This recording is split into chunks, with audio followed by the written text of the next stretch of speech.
it turns out as positive as it does. Let's get into the papers, and then we'll do the online portals as well, because the full forensic audit of the NSS ghost names, which took the figure from the 500 million, which was reported by the Attorney General, is on the 3news.com website. If you want to catch the details, you should do that. But quite a number of concerns which we'll seek to get into in this review segment. But let's start off with the papers. All right. I have the New Publisher newspaper. Hide nothing, fear nothing. Screaming banner headline: AG's unfair trial by media is for government PR. The Honorable Minority Leader Osahin Afenyo Makin is the one speaking. That story, I'm told, is on page 3 of the paper. Bolare Dumas appointed gold board jewelry ambassadors. The second coming of Paul Afoko confirms bid to return as NPP chairman. And that is what the New Publisher newspaper carries on the front page. We move on to Audu Mohammed's custodian newspaper, fearless, fair, and reliable. Paul Afoko joins NPP national chairmanship race. Samira Wu's Central Region delegates for Baumia. Do you not think Samira should start thinking about running for president? Stop your unlawful media trial. What's the basis upon which you say this? Because I believe there's a reason for all things, and there's a reason for which you're making the. I have followed her. I have followed her growth and development in politics, right from when the husband was announced, in and out of the defeats. The first win, where they tasted the the home of the second couple for the first time, how she carried herself, how she conducted herself, how she's over the period succeeded in building herself for a job at the national level beyond the office of the second lady. Indeed, there's nothing like the office of the second lady. Yeah, we've come to realize that as well. Yes, but you see, she succeeded in branding. Branding is a word that I will use. The simplest word that comes to mind. Branding herself in a manner that positions her for such an assignment. Yes, she will still need a lot more grooming. She will still need a lot more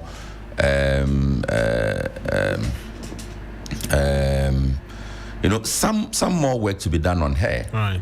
But when you look at her personality-wise, character-wise, when you look at her charisma-wise, the ability to whip up and to mobilize the people at the base, then you see that there's something in her. It might not be in the next 8 years, but there's something definitely in that woman. And in the next 8 years, there will be the opportunity for her to pursue a political career. Certain opportunity. There's always the opportunity. No, her husband is running. I'm asking genuinely because of the husband. The husband and the fact that he's a front runner and is a potential winner of the flag bearership. Yes, but that, when I said in the next 8 years, that nerves whatever possible political path she can be on.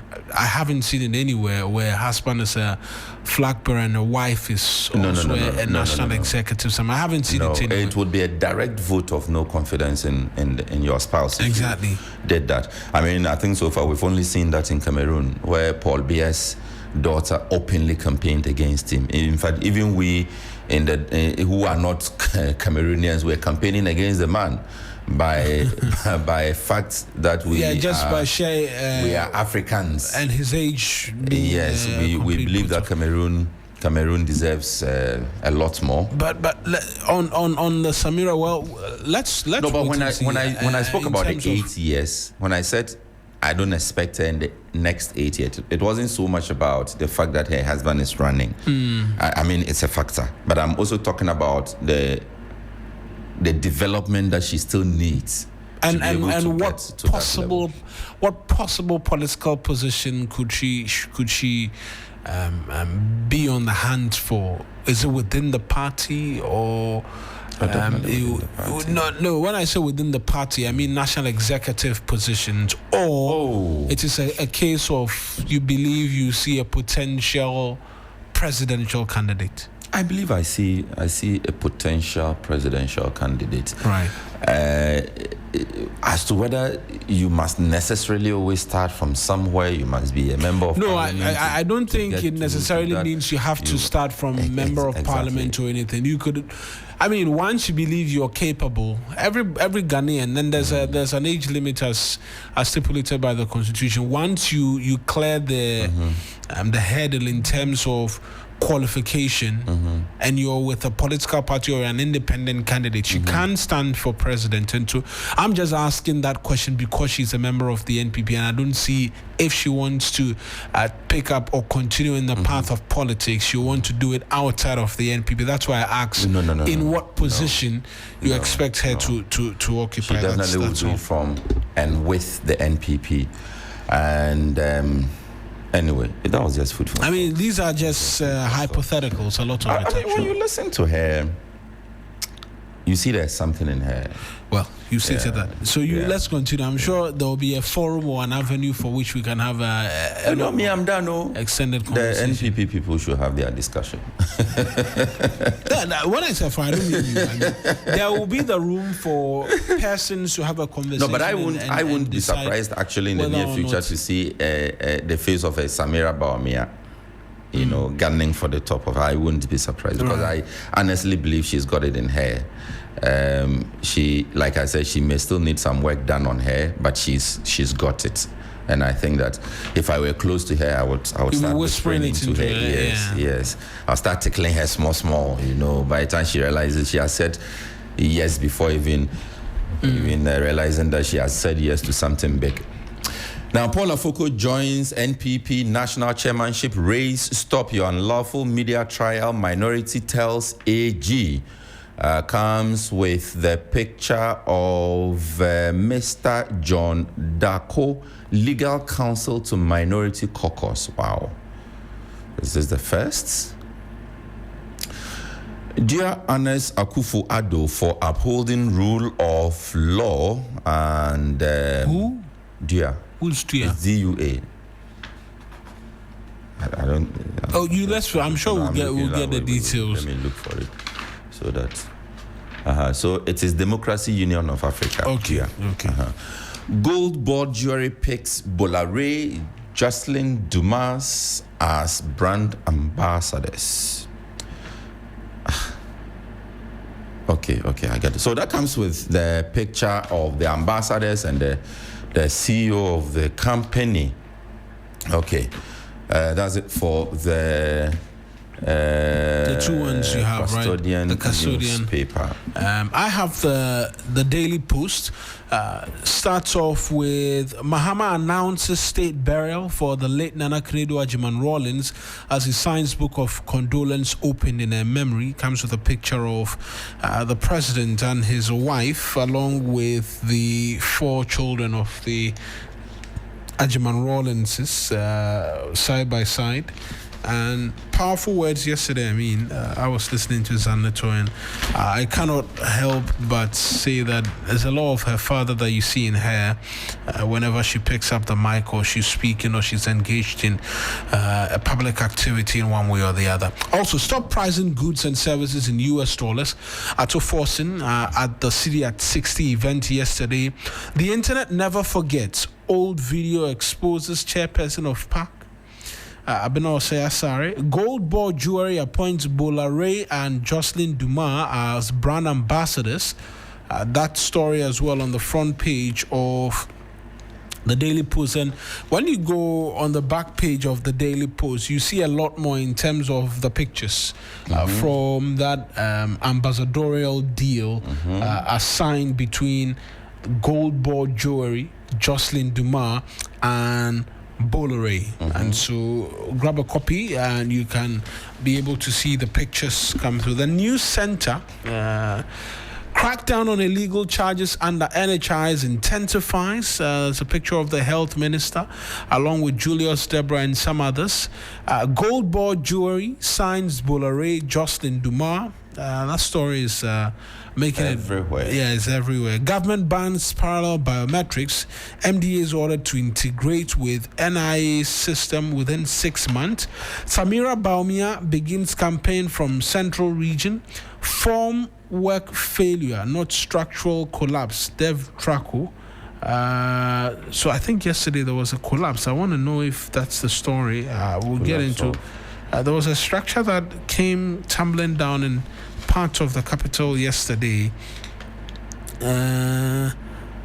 Yes, and I was right, and we'll get into the details of that story. Akufo-Addo calls for rethink of Africa's governance and partnerships.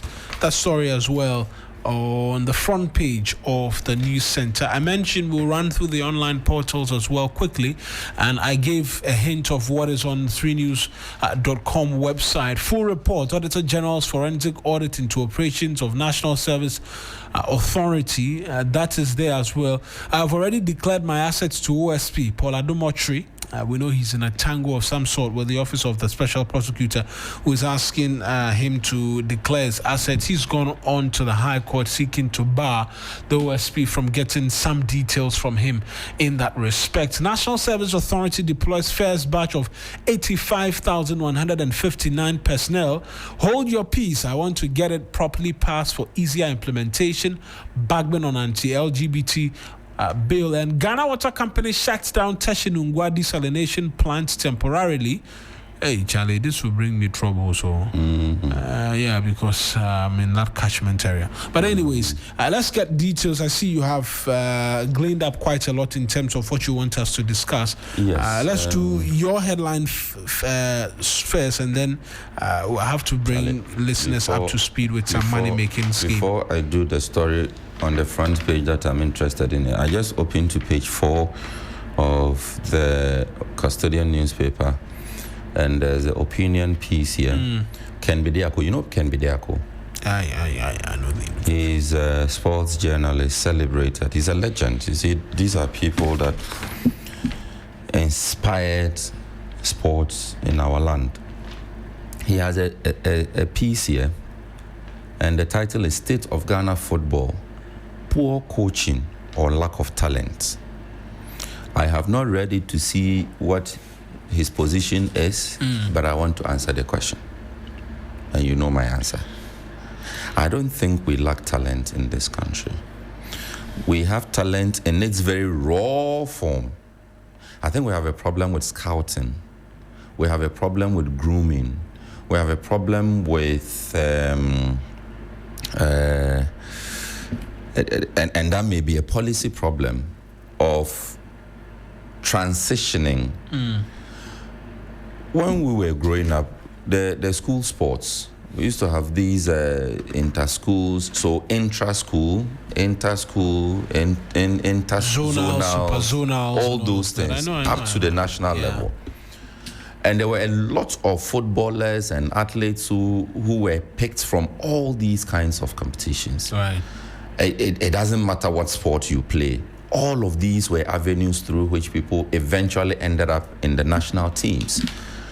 And now that is not the case. You just need to know somebody at the GFA who owns a club or who has friends who will plug you from wherever, put you on the national team.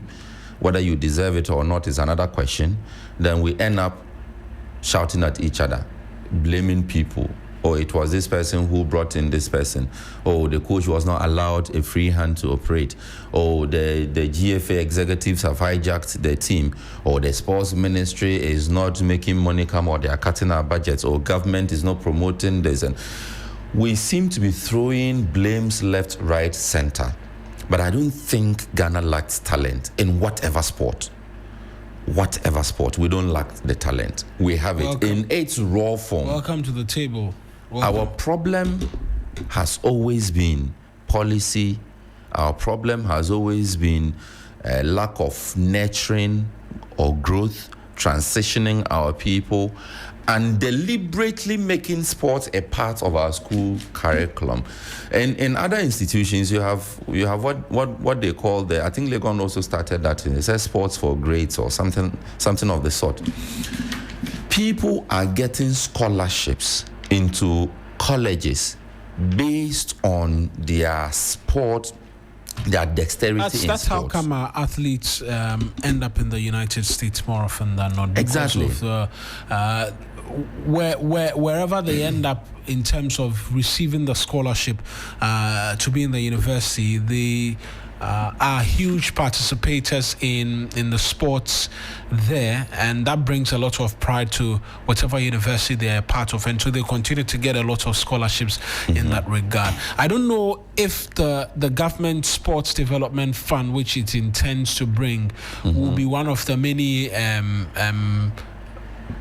interventions to begin to improve upon the situation. But yes, you're absolutely right. We have more than enough talent. No, money is definitely a part of the problem. And the fund, well, we have already promised a conversation with the sports minister, and we have since been trying to track him down. But you see, it's a conversation that we must have. And people are getting saved through sports. I don't know why in Ghana we don't seem to be serious with it. And when we say sports in Ghana, we equate it to the Black Stars. Everything sports in Ghana Black Stars. The women's national team, they brought us glory. Was it yesterday? Yesterday. Yeah, they sealed qualification to the WAFCON. That's the Women Africa Cup of Nations. Yes, and we are not making noise about it. If it were Black Stars, but now the capital is excited. People are tooting horns everywhere. There's excitement. It is also about that deliberateness to say that it is not all about the Black Stars. That beyond the male team, there are other sports disciplines that we should focus on and emphasize on. And when we eventually struggle to put the talent together, then we bring coaches like Coach Otoado, who will scatter them. All right, let's proceed. Coach Otoado must go. Let's proceed. Please don't stop me. Respectfully, or else I have to. Coach Otoado. Let's respectfully. Can I land on that one? Once you started the sports conversation, I knew we were going to end up here, but they are also as equally pressing matters as much as equally pressing matters for our conversation or discussion as much as what you have as important. And so Coach Otoado must go. Let's get into the other details. Okay. So let me read the minority leaders' position on the press conferences. Yes. So this actually on page 3 of the New Publisher newspaper, minority leader in Parliament and MP for Futu Osahin Alexander Afenyomakin has criticized the Attorney General's new appetite for holding press conferences ostensibly to accuse appointees of the former government of all manner of crimes instead of resorting to the law courts to make his case. Case there, I presume that's what they wanted to write, if he truly has a case to make. According to Afenyomakin, the new style of the Attorney General amounts to trial by media, where all manner of unproven allegations and accusations are made against perceived political opponents with their reputations unfairly damaged in public. The minority leader, in a television interview with Joy News' Evans Mensah on Monday night, said what the Attorney General has resorted to is a deliberate diversionary tactic to shift public attention from the periodic flaws on the incumbent government. And there's a direct quote: "Our contention most respectfully is that since they assumed office, when they are hot, they come and announce that they are prosecuting somebody. That is their playbook now. Anytime government is under pressure, the Attorney General would do a press conference." Afenyomakin noted. I think a similar story is on page 3 of the Custodian newspaper, which also says, "Stop your unlawful media trial, minority tells AG." And that story is written by Che Boateng, comes with a picture of Mr. John Dako, legal counsel to Minority Caucus, put side by side Attorney General Dominic Ayene's picture. The New Patriotic Party minority in Parliament has advised the AG and Minister for Justice, Dr. Dominic Ayine, to stop his unconstitutional media trial against accused persons. The caucus slammed the AG for undermining the constitutional rights of these accused persons by publicly labeling them as criminals before due process is completed in court.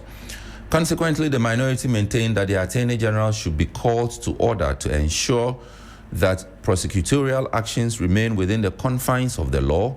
And the courtroom addressing journalists in Parliament on Tuesday, October 28, 2025, the legal counsel to the Minority Caucus and Member of Parliament for Swame, Mr. John Dako, stressed the Attorney General's utterances under the guise of accountability series on ongoing prosecutions tantamount to pronouncing suspects guilty before a fair trial. And there's a direct quote: "By this press prosecution, the Attorney General has violated his oath to be fair to all manner of persons. By this press prosecution, the Attorney General has violated a core constitutional provision in our criminal jurisprudence.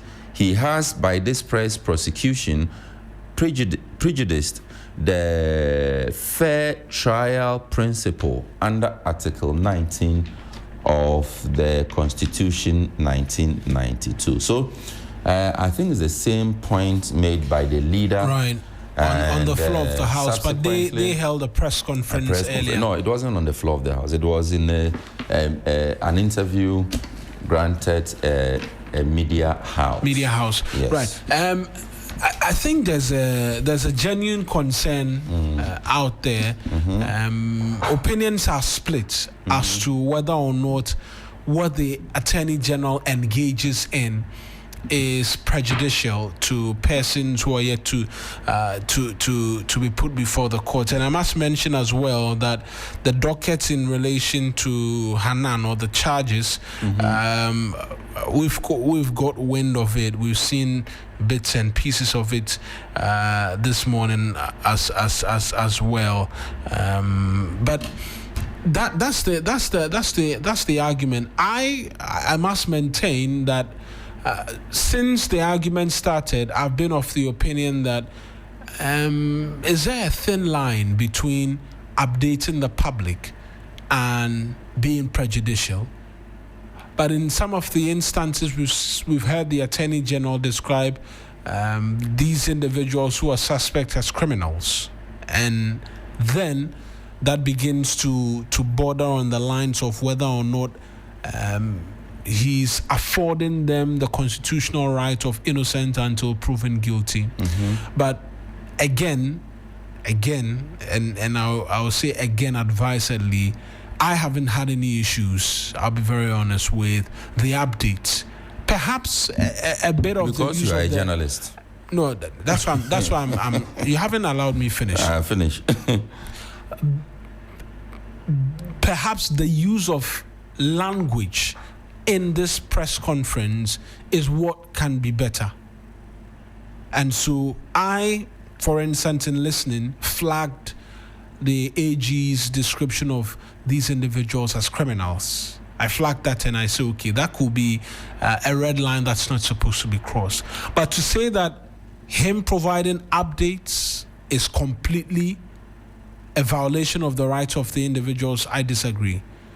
You can provide updates, but in the provision of the update is where I believe some of the language can be managed so as not to cast in the eye of the public, cast them in the lights that they are guilty even before they make their way to the court. So now you can proceed and explain to me why you believe I'm a journalist, and so I'll agree. Oh, no. I was not disagreeing with you. I was agreeing with you. But I was just saying that you see it to be useful because you work with information. And so as a journalist, you definitely would have... Not as a journalist, as a Ghanaian, first off.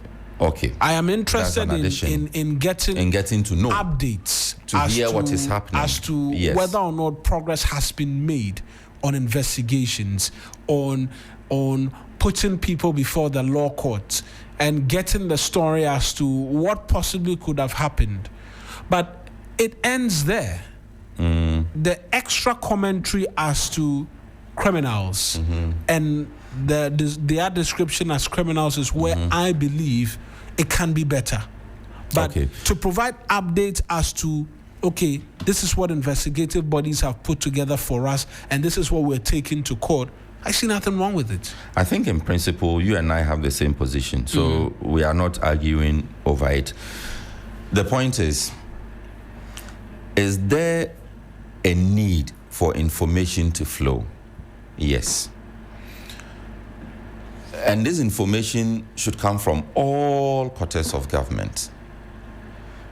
So whether the Attorney General and Minister of Justice, whether the Minister of Finance, whether the Minister of Energy and Green Transition, whether the Minister of Communication, whether whichever ministry, whether Gold Board, whether NPA, whether from all public institutions, we must have a constant flow of information.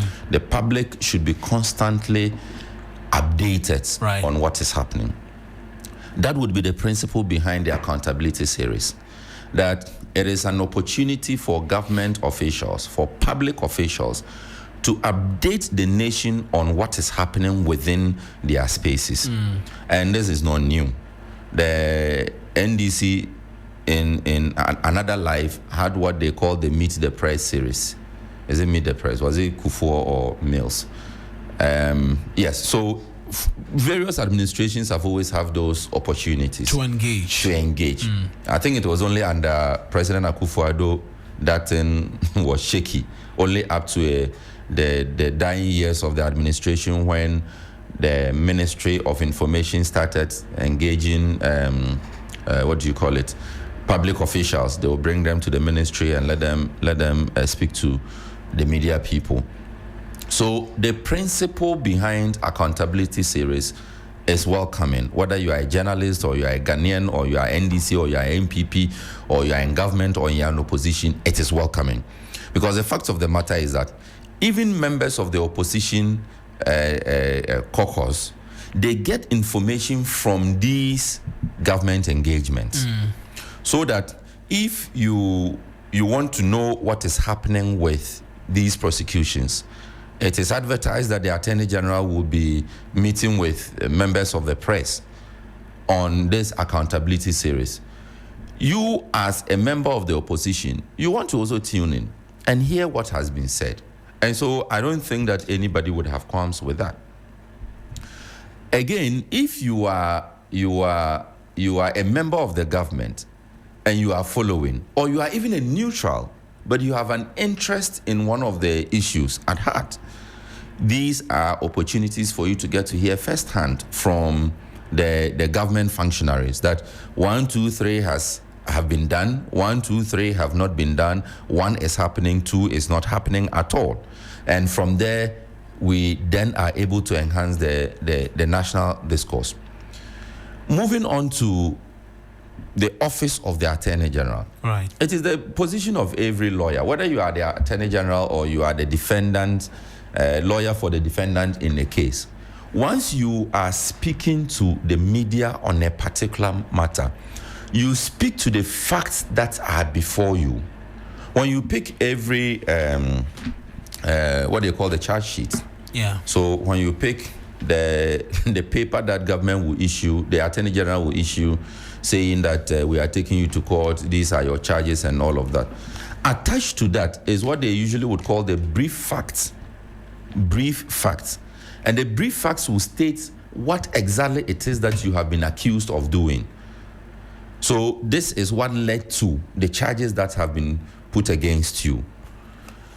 And if you follow the press conferences of the Attorney General, usually he would speak to these brief facts. And if you pick the charge sheet, you will see the same narration there. You get it? So it informs even the lawyers of the accused persons, informs the court that this is what the person has been accused of. This is the charge.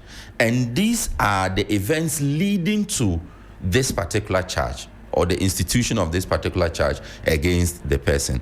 And when the Attorney General is speaking, he will say, it is our belief that you are guilty.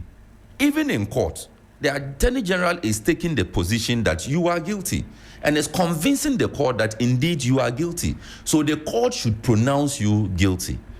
It is the duty of your lawyer to take the position that you are not guilty based on the plea that you would have already entered, that you are not guilty. And so the argument that will be made by your lawyer will all be to the effect that you are not guilty. And so we'll be encouraging the court to say that the Attorney General has no case against you, so they should let you go home a free man. So if the Attorney General is holding a press conference, nobody expects the Attorney General to come and say that we are not sure whether you are guilty or not. No Attorney General will do that. Right. If you are not sure, why are you in court? You are convinced that the set of facts before you leads to a prosecution, a criminal conviction. Criminal conviction. Right. And based on that, you are going to court. So if you are not sure, there's no point to go to court. So I don't expect the Attorney General to come and say that it is possible that Edu Boahin is guilty, it is possible he is not guilty, or it is possible that Hanan, the former Buffer Stock CEO. 24 counts, by the way, and I mentioned we've seen the docket. Yes. 24 counts. 24 counts. And then the brief facts, as you mentioned as well, being here. He is the first witness, Hanan Abdul Wahab Aludiba. The wife, Faiza Seidu Wuni, is the second accused. The third accused, Richard Sam Asante at large. The Aludiba Foundation is an entity, and then Energy Partners Limited as well. Also. So I get the position that the minority leader has made. I get the position that the minority as a caucus has made. It is true that we should not use these press conferences to condemn and prejudice. So that's the other thing about it, that the moment you begin to emphasize on these things, then you are, they call it, polluting the minds of the public against the individuals. Whether or not they are guilty, the narration at the press conference will lead to people being convicted even before the court pronounces. But there's a very thin line there between informing the public and also maintaining or observing the constitutional rights of the people. It is just like we sitting on there. We can't sit on there and say that whose name should I use? Frederick Kunzo. That Kunzo has stolen a dog. Then we come on there and say Kunzo is a thief. No, we cannot do that. Yeah. Because we are not the prosecuting entity. You're not the court, actually. We are not the court. We don't have the powers to declare somebody a thief or to declare somebody a murderer. It's only the courts that can make that declaration. Yeah. In the same vein, the office of the Attorney General or even the Attorney General himself cannot declare somebody a thief. They say you have stolen, and that's why I made the comment that, look, that singular description, use of the word criminal is where I had a bit of a concern in terms of what the Attorney General had to say. But let's just go on to 3news.com, because I mentioned the forensic audit or report of the Auditor General on the CSMP and metric app of the National Service Authority. And so the Auditor General has released the full report on the forensic audit it conducted into the National Service Authority from 2018 to 2024. And these are the highlights. The total financial irregularities over the period were 2.5 billion cedis. Over 1.5 billion was in payment exceeding 13 months. Another 989 million cedis was paid to personnel without the required biometric or monthly attendance verification. There was also 302 million cedis paid to vendors without contracts, invoices, or evidence of work done. The audit found the software used by the NSA to be fit for purpose despite some control weakness. The NSA deliberately bypassed controls built into the application. And we know that the NSA replaced the technology, but that's also up for conversation. And so those are the details. But in all the things that we're getting, there were excessive manual overrides. Mm-hmm. The software was supposed to automate many processes, yet a lot of them were done manually. For instance, 78% of postings that were supposed to be automated between 2018 and 2024 bypassed the process. And so it leads us to ask this question. There's a new system in place which has resulted in a delay in the deployment of these service personnel. Are we saying that by this replacement of the old system with this new system, the manual manipulation has also come to an end? Because per this report, there was no problem at all with the technology which was in place. Mm-hmm. It was a case of the technology in place and doing its work, mm-hmm. but human beings said they will not allow the technology do its work. And so, is it the case that the human beings have changed, and have promised they will not manipulate the new system? Because the old system, per what we're being told, was fit for purpose, but had excessive human interference, which resulted in the 2.5 billion cedis in irregularities, which is being reported to us by the Auditor General today. Mm-hmm. Isn't it one of our problems that we design systems, but some way, somehow, we always find a way into the system to undermine the system that has been designed? I think we've had this conversation with the school placement. Yeah. It's become an annual conversation. Every year we have these issues. A system that is designed to make life easier, to promote fairness and equity within or with the distribution of resources and skills and opportunities and all of that. We always have a way to undermine it. And so I always say, let us go beyond the system. Let us find out who was it that manipulated the system. And let us deal with the person. Right. Let us not spare those people. It is the only way, because a system is designed by somebody. Somebody definitely has access, and somebody has a certain control. And it's the same thing with all softwares. They call it access and control. Somebody has control over certain functions within the system. Another person merely has access to enter and do something, but cannot alter the operations of the system. So let's find all those people and deal with them. It's the only way. We are losing a lot through these things, and a lot of the time, you check the amount of money pumped into developing the system, and you ask yourself, did we go or did we come? Because you have developed the system and the problem is still there. Recently, there were allegations of bribery and corruption with the school placement system. I think one of the MPs said he misspoke and he wasn't speaking factually. He misspoke. I think yesterday we had that. No, you mentioned, but the story was not read. Yeah. He misspoke as in what he shouldn't have said. Misspeaking is a different thing. Don't take my word for it. I'm just paraphrasing. And so if I say misspoke, it might not be accurately capturing what exactly. He lied to us. Yes. So he said he lied, actually. At the wrong place. He said he lied. He lied. I recall. And we should just take it like that. He lied. And we should forgive him. He lied. We have a big problem in this country. Right. Was he lying when he spoke then, or he's lying now when he's saying he lied about the first one?